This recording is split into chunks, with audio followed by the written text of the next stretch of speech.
Cikgu urut, ada ke urutan untuk menghilangkan rabun? Perasan jugalah ada yang kongsikan tips macam tu. Tapi sebenarnya urutan mata tidak menghilangkan rabun.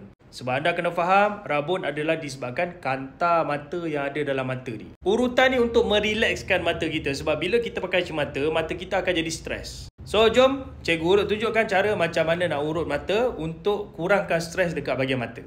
Cara dia mudah je, buat macam ni. Okey, letak kat sini dan tarik keluar. Lepas, tarik, keluar, lepas. Buat macam ni.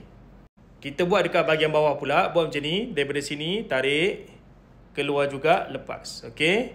Buat sebanyak 10 kali.